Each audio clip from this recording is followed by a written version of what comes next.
Welcome back to the final installment of the Leak Detector Challenge. We have the Grand Championship of R410A. We have 4 leak detectors. The H10 Pro from Bacharach, the 316-3 from Testo, the SRL8 from Fieldpiece, and the NAVAC NML1. I hope that was right. I did that all from memory, guys, so if any of those were wrong, I'm very sorry. We have the coil pressurized up to 225 psi to more aptly describe how well the detectors pick up leaks. Because we started lower last time, and I thought about it, I said, I'm going to start a little higher this time, just so we don't make it so hard right off the bat. So let's get started with these leak detectors and see which one will come out as the champion. Guys, we're leading off this event with the Bacharach H10. We have 225 pounds of coil pressure. Let's see how she does.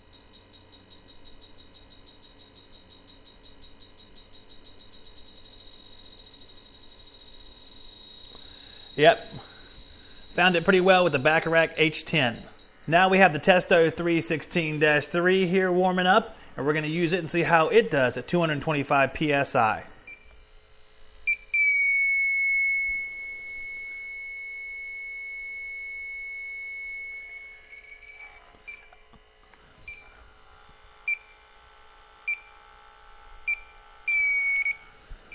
The Testo seems to be finding the leak just fine. Let's move on to the NAVAC. The NAVAC leak detector is warming up. We're going to put it on high sensitivity and we're going to try it out at 225 psi. So far we have 2 passes from the Testo 316-3 and the Bacharach H10 Pro.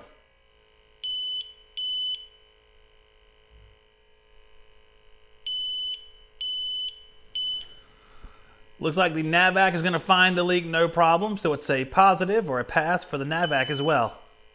Beep. Next, we'll have the Fieldpiece SRL8 heated diode leak detector. We'll see how it does against this first level testing.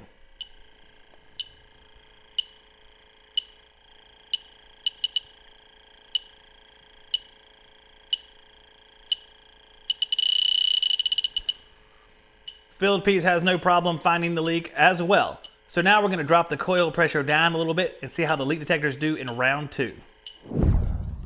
Okay guys, we're starting round 2 now. I've dropped the pressure down to around 130 psi. So we're going to start back with the Bacharach H10 and see how it does. It's already beeping.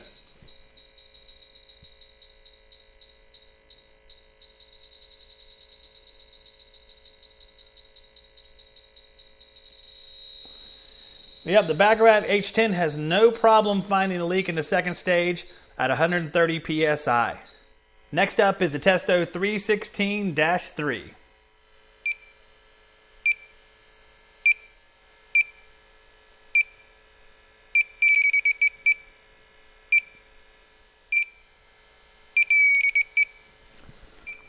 The Testo 316-3 finds the leak in round 2.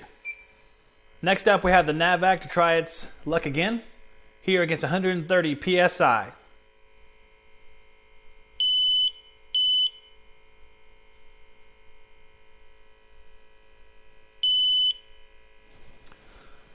Looks like the NAVAC has no problem finding the leak as well. It even finds leaks when I move it around real fast. Last but not least, we have the Fieldpiece SRL8.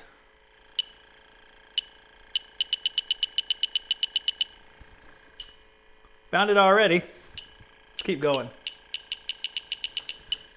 Yep, it keeps finding it. So the SRL8 does locate the leak in round 2.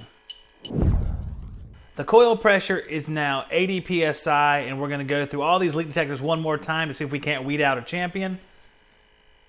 What we have now is the Fieldpiece SRL8 getting warmed up. So let's get started with the final round. Maybe final. We'll see.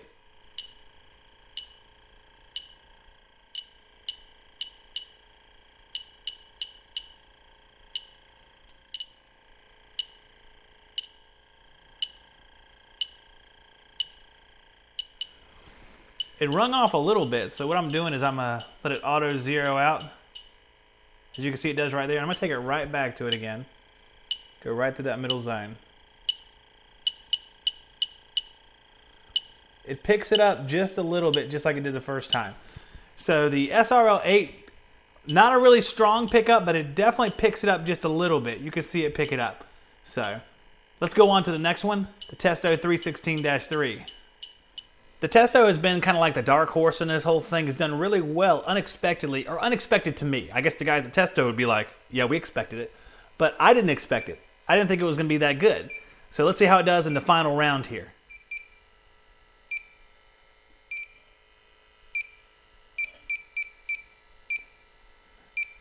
See, it picked it up right there a little bit.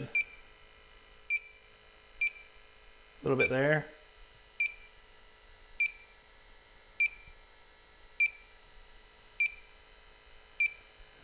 Picked up a little. I'm going to hold it off for a second, do just like I did with the filled piece, and come right back to the center spot where I know the leak is at.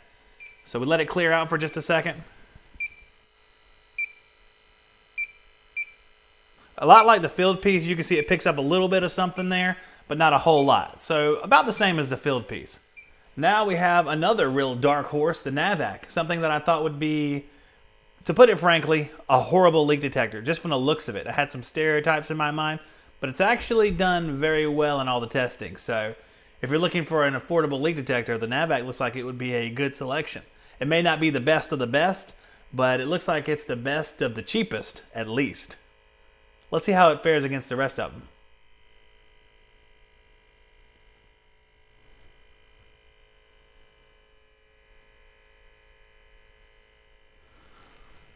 So nothing from the NAVAC there. I'm going to hold it away for just a second, and then I'm going to put it right back in the center spot. Well, there's no leaks up there, so.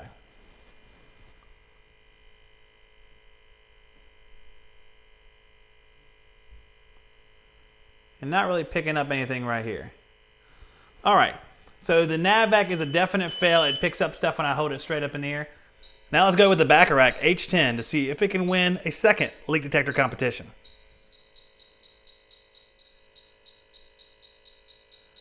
Looks like it speeds up right through there.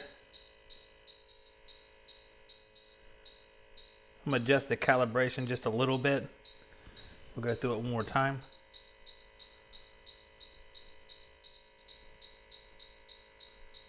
Looks like it rings off here. Let's see if it rings off here. It speeds up a little bit when you go through there. Here's what I'm going to do. I'm going to set it into the auto mode where it adjusts itself, and then we'll let it adjust itself for a second and see if it makes any difference.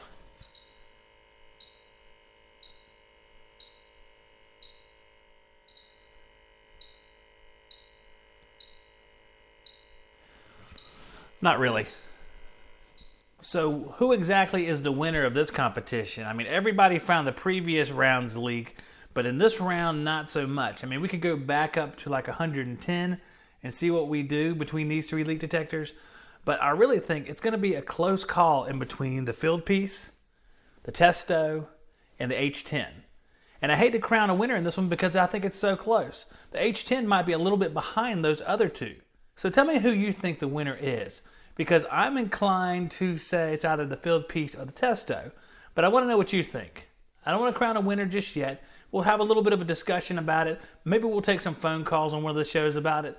But I'm really concerned that if I said one particular winner, it may not give the test justice. I think we have like a three-way tie almost, or at least a two-way tie between the filled piece and the Testo.